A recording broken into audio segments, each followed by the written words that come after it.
महाभैरव साधना एक ऐसी साधना, एक ऐसा प्रयोग जो शत्रुओं पर वज्र की तरह प्रहार करता है और उन्हें नेस्त नाबूद कर देता है।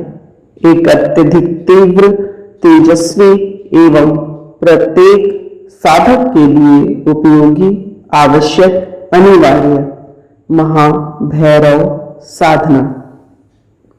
कोटिकाला नलाभासं चतुर्भुजं त्रिलोचनं श्मशानास्तक मध्यस्थं मुंडास्तक विभूषितं पंचप्रेत स्थितं देवं त्रिशूलं डमरुं तथा खंगं च खर्परं चैव वामदक्षे योगतः वभ्रतं सुंदरं देहं श्मशान भस्म भूषितं नानाशवै क्रीडमानं कालिका हृदय स्थितं लालयन्तं रतासक्तं घोरचुम्बं तत्परं गृद्धमोमायु संयुक्तं फेरवीरगण संयुतं जटापटल शोभव्ययं सर्वशून्यालय स्थितं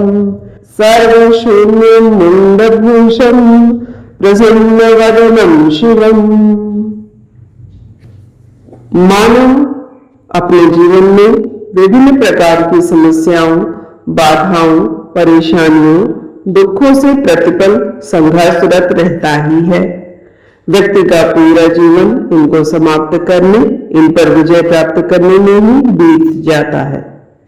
नित्य प्रति व्यक्ति इन्हें सुलझाने का प्रयास करता है, पर वह उतना ही ज्यादा उनमें उलझता जाता है। कोई उपाय जब उसकी बुद्धि के अनुसार सफल नहीं हो पाता, तब वह हार कर देवी देवताओं की आराधना करने लगता है। इस प्रकार की स्थिति प्रदान करने में साधना पक्ष का सहारा लेना मनुष्य के लिए अत्यधिक हितकारी होता है।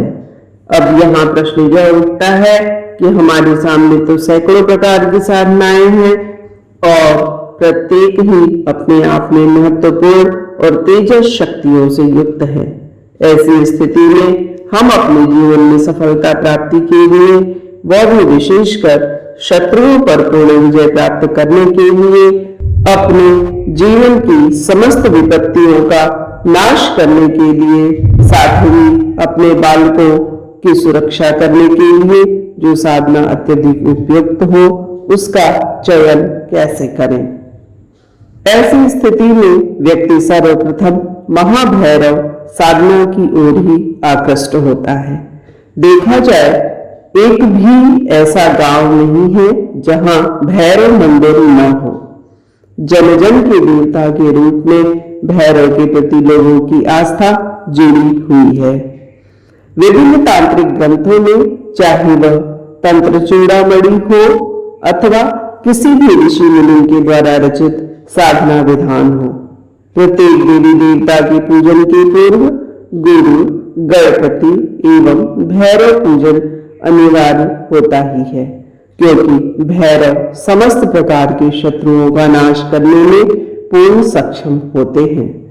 भैरव तंत्र के अनुसार भैरव साधना संपन्न करने से मनुष्य को अपने जीवन में निम्न लाभ प्राप्त होते हैं: मानसिक कष्ट एवं संताप का नाश, समस्त प्रकार के उपद्रवों का नाश, शरीर स्थित रोगों का नाश, सामाजिक शत्रुओं का नाश, समस्त प्रकार के कर्जों की समाप्ति, शासन की ओर से आने वाली अकारण बाधाओं का नाश, मुकदमे में विजय, अकाल मृत्यु निवारण, वृद्धावस्था के समय व्याप्त होने वाले रोगों का नाश, बालकों की सर्वविधि रक्षा के लिए, परिवार तथा स्वयं के ऊपर आने वाली बाधा या विपत्ति को पहले से ही समाप्त करने के लिए,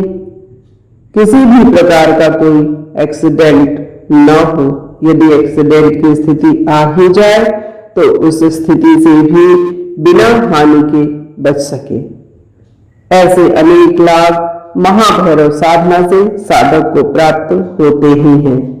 भैरव तंत्र में वर्णन आता है कि जो व्यक्ति स्वयं के प्रति सजग एवं चैतन्य होता है वह निश्चित रूप से महाभैरव साधना संपन्न करता ही है, क्योंकि उसे अपना जीवन प्रिय होता है, अपने बच्चों का जीवन प्रिय होता है, पूरे परिवार का जीवन प्रिय होता है। शत्रुओं को सर्वविधि समाप्त करने के लिए भी भैरव साधना उपयुक्त है। इसके अलावा भैरव दिवस पर प्रत्येक उच्च कोटि के सन्यासी महाभैरव साधना संपन्न करते ही हैं, जिससे उन्हें अपने द्वारा की जा रही समस्त प्रकार की साधनाओं में किसी भी प्रकार की विपत्ति का सामना न करना पड़े। समाज में पूर्ण सम्मान प्राप्ति हेतु व्यक्ति भी निश्चित रूप से महाभैरव साधना संपन्न करता ही है। इस प्रकार समस्त व्यक्तियों का अनुभव यही है कि कलयुग में महाभैरव साधना अति शीघ्र लाभदायक होती है। महाभैरव साधना करने के लिए कोई विशेष विधि विधान की आवश्यकता नहीं होती है। साधना विधि: स्नान आदि से निवृत्त होकर साफ स्वच्छ काले वस्त्र पहनकर साधना में प्रवृत्त हो। पीतांबर अवश्य ओढ़े। पश्चिम दिशा की ओर मुख करके बैठे। अपने सामने किसी प्लेट में काले तिल की एक ढेरी निर्मित करें और उस पर महाभैरव यंत्र स्थापित करें। काले रंग में रंगे हुए अक्षत एवं काली सरसों चढ़ाकर यंत्र का पूजन करें। गुड़ से बने नैवेद्य का भोग लगाएं। पूजन करने के पश्चात महाभैरव मंत्र का 51 माला मंत्र जप संपन्न करें। भैरव यंत्र की ओर अपलक देखते हुए इस मंत्र को जप करना है। मंत्र: ओम भ्रम भैरवाय नमः।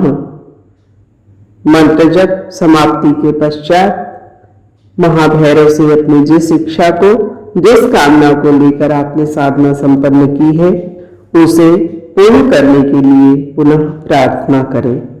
जिस दिन आप इस साधना को संपन्न करें उसके ठीक तीसरे दिन यंत्र व माला को किसी काले वस्त्र में बांधकर किसी नदी या सरोवर में विसर्जित कर दे। यदि ऐसा संभव नहीं हो तो किसी मंदिर में ले जाकर के रख दें। यह साधना किसी भी शनिवार के दिन अथवा किसी भी मास की कृष्ण पक्ष में पड़ने वाली अष्टमी के दिन रात्रि 9 बजे से सुबह 3 बजे के बीच संपन्न की जा सकती है। पूर्ण श्रद्धा भावना के साथ इस साधना को संपन्न करने पर 15 दिन के अंदर अंदर लाभ प्राप्त होने लगता है। धन्यवाद। भूत भावन काल भैरव की जय। काशिका पुराधिनाथ काल भैरवं भजे। ओम नमः शिवाय।